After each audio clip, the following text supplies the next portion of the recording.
Horns. I also see someone with a black cap over here. Okay, so we'll do horns and then we'll do the black cap. And then lovely pink shirt and the hat. And then we've got 2 questions on this side. Okay. Yeah. Thank you. Something I've heard from some other people in the industry who've done voice acting is some of them have little tips and tricks they use to get into a certain headspace where they can do a certain kind of voice or portray a certain emotion, like looking at your nails or pretending to be distracted or even thinking about something. Do either of you have little tricks or tips that you can? 100%. I love that you called out the looking at my nails one, because I do that one. Another one is if you're working on a lot of character work, I have touchstone statements for characters. So when I used to work on Cardfight Vanguard, every time we went into a new session, they would play back references of me saying very specific lines, and it would get me into that character. Yeah, usually for myself, with some of the voices, until I've strengthened them up especially, I would have like very specific like catchphrase lines. That'd be like, I'm gonna do this line, and then I can go right into the voice. And you would just do them, or even just mouth them silently sometimes before the take, if needed, kind of thing, depending upon the thing. One of the ones I used to do for an accent of mine was like, do not worry about it, which was like, do not worry about it, comrade. But that was that was a voice that I spent a year trying to get down because I was playing in a D&D game and decided that new character, new voice, and I was going to hammer that accent we played in Sane Sessions back in university where it was like 8-hour sessions. But that was my catchphrase line that got me into the voice until I could just do it without saying it. Just me giving away all my secrets here. I really like, for very conversational reads, to imagine that I'm talking to my best friend. So sometimes I might say, Nikki, did you? And then go into the line. And whomever that name happens to be for you, if you use like you're a bestie friend, and you're like, oh, Nikki, did you hear about? And then you go into the line. It sounds a lot more natural because you're already starting off with, I'm talking to a friend whom I know and I love and I cherish, and this is what the line is supposed to sound like anyway. It should be conversational. It should be me talking to a best friend, whomever that character is. So when you put people's names that you already know into a line, it's easy to splice out as long as you have a pause, right? So that's a really easy one for like super conversational, very free, very natural reads. Any other ones? Not that I can think of off the top of my head. All right, cool. No, thank you. Thank you. No worries. That's a great question. So we got about 10-ish minutes. Do we have 10 minutes? Okay, let's try and get through as many Black people as we hat, because we did say you were next. Yes. For someone who like keeps hearing that they have a great voice, that's kind of nice to hear. Yeah. But, speaking to you as professionals, like what is a good way for someone to develop their voice?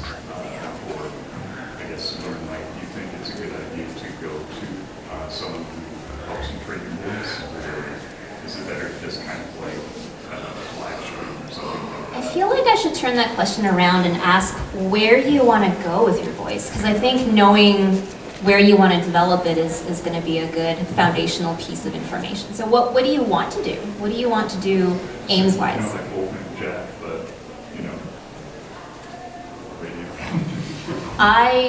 This is going to sound super basic, but I really recommend recording yourself and listening back to it. Getting used to hearing your voice and getting used to how to use your own voice is a gift. It really is. It took me a while to get used to hearing my own voice recorded, and that's just something you have to do in this industry. You have to listen back to your takes. You have to like figure out what it is you want to nudge about your reads before you send in auditions. Really get used to how you sound, but also figure out just what are some things you don't like about your voice and what are some things you want to change. Not necessarily because you don't think they're marketable, but how do you augment and enhance a read in a way that you want it to sound. Like, I think it took me a really long time to figure out how to sound more like a grown-up.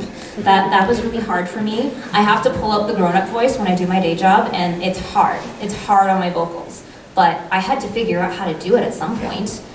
And people here who have known me since I was a teenager can probably vouch that I have definitely not changed a whole lot in my casual speaking voice. But if I have to sound like an adult, I'll try, and I will. But yeah, no, absolutely. Just spend a lot of time getting to know your voice and how it sounds on recording, and then just really learning the ins and outs of where you are and what you do want to change. Yeah, and it may also sound kind of basic and silly, but get used to reading out loud. Oh, 100%. Reading comprehension is a very important skill in voice acting because you are going to be standing in a booth by yourself in front of a microphone with a script. I expect to see you on Sunday. And that can be something as simple as getting the newspaper and literally reading it out loud. And not falling asleep while you try and do it. And the idea, though, is that to challenge yourself, you want to do a wide variety of topics because things that really interest you and things that you find really dry and boring. And the reason why dry and boring is that you may get hired one day to do a gig where you find this topic boring, but this is the paying job, and your job is to make it sound exciting so that anyone who listens to you is excited as you sound like. Pro tip, commercial is the largest single money-making industry for voice acting. If you don't like commercials, that's okay. But it's a good skill to have because commercials are always happening. There's always a new seasonal commercial for Spotify, for some other campaign or other. There's always local announcements that need to be made. There's always going to be more toilet paper being sold, and they're gonna want commercials for that toilet paper. So getting into commercial was really difficult for me because I found commercials extraordinarily difficult to jive with material-wise. But when you're good at it, oh, you make money. Yeah. It's sustainable as a career. Very much so. Mainly, the main reason is not only do they pay you to voice it, is that they pay you for usage rights, which means depending on how long it's being aired for, they end up paying you an extra sum of money on top of it. And if at the end of that period of time they decide they want to keep using it, they have to pay for more usage rights. So you get more money out of it. Yes. So I did a Government of Alberta spot earlier this year. If you hear a little voice reminding you to check on your utility bills and how much they're charging you for your electricity, that's me. I heard you on Spotify. And so I was charged, I charged separately. There was a Spotify usage, there was a radio usage, there was a TV usage, and then there was different usages depending on where they were airing it, like geographically. So that's how you make money in commercial. It's for usage rates. Yeah. Okay, so we got about 5 minutes here. Oh, I'm so sorry.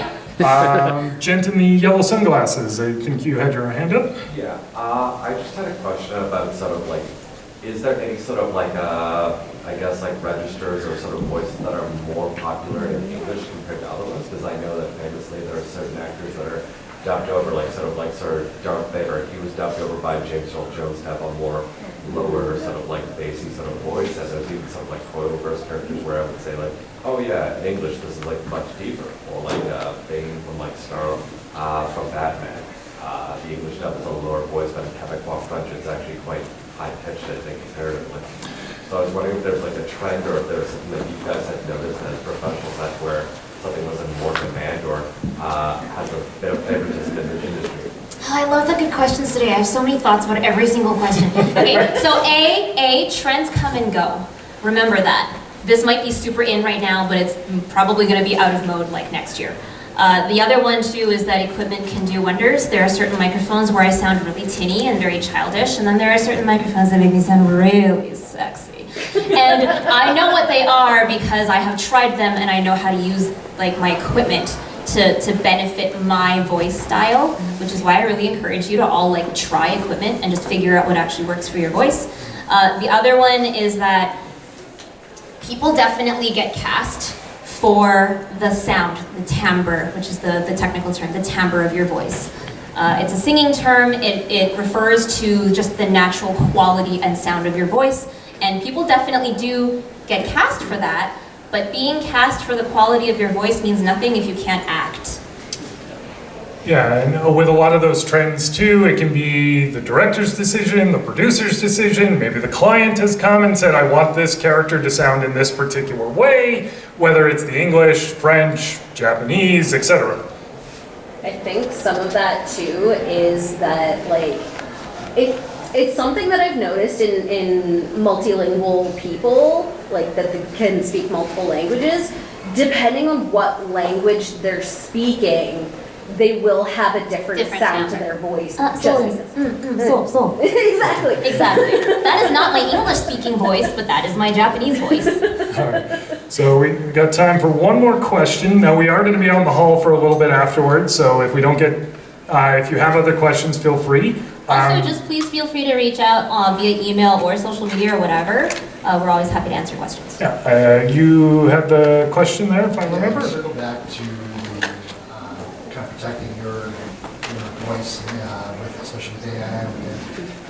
Would there be any difference between asking for a contract that is paid as per the unpaid work that you mentioned?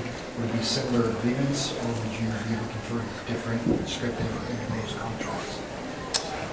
So generally speaking, if you're asking them to rewrite the contract and they're willing to, kind of thing, like if they're using the Nava writer or something of your own writing kind of thing, that would be that, yeah. They should just happily add it in and then they'd send you a new version kind of thing. If they say, something along the lines of like, trust me, bro, kind of thing, it happens. I hate that this is something we have to do, but if you send a form for them to fill out and they return a signed version to you, read the signed version over just in case they've modified any terms and made it look like they signed the one you sent them. Because only the signed version is going to hold up in court, so due diligence. Yeah, you need to protect yourself in this industry, Yeah. kind of thing, and being due diligent is the key. Yep. So just one last quick little thing. One more. Who has a quick one? Oh. Okay, I see two, yeah. That pink shirt and the hat. So if you're like just starting out, would you go for an agent or would you just go on your own? When you're first starting out, usually with a lot of the agents is they'll want to see that before they add you to the roster that you are able to get work, kind of thing.